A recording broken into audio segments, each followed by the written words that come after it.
فلسطین اشغالی میکنید، دارید رژیم صهیونیستی رو مسلح میکنید. خطابات رنانة، تهديد ووعيد، جعجعة بلا طحين. ظنت طهران أنها المحور، وأن لا محور من دونها. مقاومة، ممانعة، واحتفاظ بحق الرد. لكن لم يأتي يوم أن شاهدنا أبدا هذا الرد، ولم يأتي يوم أن شاهدنا إيران تحارب بنفسها حتى عدوها الرئيسي المعلن إسرائيل. لا تشكل الأحداث التي تقع بين حين وآخر في الأراضي الفلسطينية سوى مواسم ساخنة لإيران لتحاول لعب دور إقليمي في المنطقة، ترسم نفسها فيه قائدة وزعيمة لما يسمى محور المقاومة. لم تفوت إيران فرصة طوفان الأقصى الذي عصف بإسرائيل في 7 أكتوبر تشرين الأول في أن تستغله مثل غيرها لتوحي للعالم أنها حاضرة في المشهد، ليس بتحريرها فلسطين أو صدها للعدوان الإسرائيلي ولا حتى إرسالها مساعدات إنسانية للقطاع، وإنما كالعادة تهديد ووعيد فقط، تارة من خارجيتها وتارة أخرى من ألسنتها غير الرسمية. مصطفى حامد أحد هذه الألسنة أطل علينا من طهران، وهو صهره زعيم القاعدة ومؤرخ التنظيم، وذلك عبر موقعه الإلكتروني مافا الإيرانية. شاهد مصطفى حامد العدوان على غزة، تحمرت عيناه وتعرق جبينه، وهم بإمساك قلمه لكتابة مقال الطوفان شمشون ليفرغ فيه شحنته، حيث طالب بتنفيذ انقلابات استغلالا لحالة الاستنفار.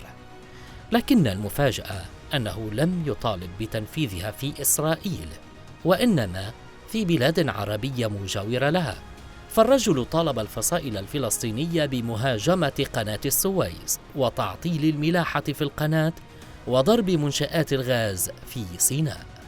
لم يخطئ الرجل بوصلته ولم يضل أبدا طريقه، فهو يعرفه جيدا، إنما باحت كتاباته بما يخفي صدره من كراهية بغضاء دافعته في أن يرى العرب أعداء له لا لإسرائيل. حامد وباقي أبواق إيران أرادوا التغطية على عدم دخول ما يسمى بمحور المقاومة بزعامة طهران إلى المعركة بنقل النيران لدول عربية أخرى كمصر والأردن، والقائمة تطول. فمصطفى حامد يمارس أقصى درجات التحريض ضد الحكومات والشعوب العربية السنية، ويدافع عن الموقف الإيراني بجرأة، أو بالأحرى وقاحة بالغة. وكما ضرب إسرائيل طوفان الأقصى، ضرب التخبط العاصمة طهران، فعلى الشاشات حديث عن نصر إيراني بعملية 7 أكتوبر، وعلى المنصات الدبلوماسية الرسمية تنصل إيراني تام من أي دور خفي قد لعبته طهران، خشية أن تتحمل هي العواقب. وبينما يدعي مصطفى حامد وقوفه مع غزة، يتناسى أن النظام السوري الذي يدعمه ومن ورائه إيران يقصف أطفالا ومدنيين في إدلب شمال سوريا. لا يطلب الرجل من طهران وقف القصف الجوي على الأطفال، بل يوجه مؤرخ القاعدة اتهاماته لضحايا سوريا بأنهم حلفاء لإسرائيل جهارا ونهارا.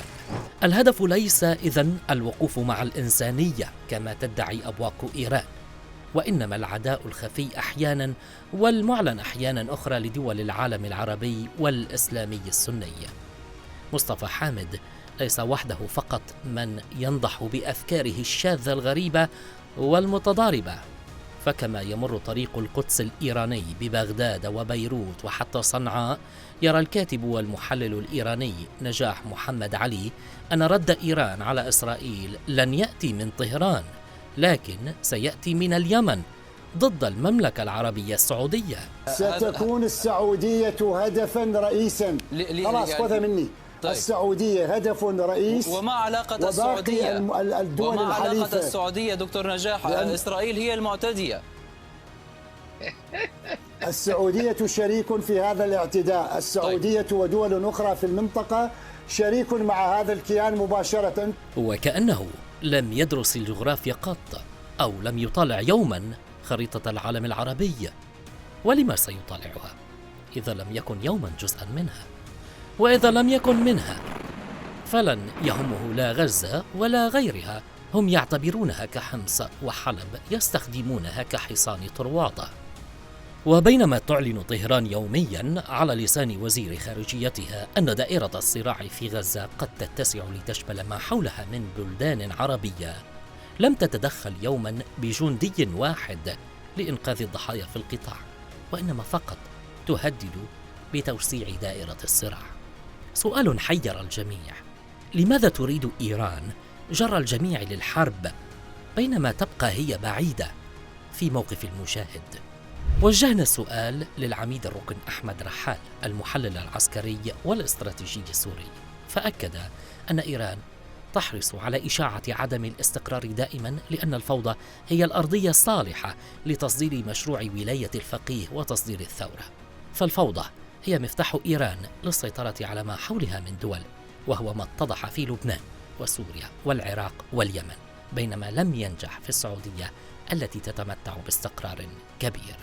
الخلاصة: شكلت الفوضى مرادفا للتدخل الإيراني في عدد من الدول العربية، فما أن تندلع الاضطرابات السياسية حتى نجد الخلايا الإرهابية التابعة لطهران تظهر على الساحة، ثم تتوسع فتشكل ميليشيات مسلحة تظل تتضخم حتى يطغى نفوذها على الجيوش النظامية، وبالتالي تختطف القرار السياسي لصالحها، أو بالأحرى لصالح مشغليها في طهران. لذا لا تفتأ طهران وأذرعها تعمل بكل سبيل على نشر الفوضى لتمهيد الطريق لنشر نفوذها على جثث الشعوب والأنظمة، خاصة في أنحاء العالم العربي.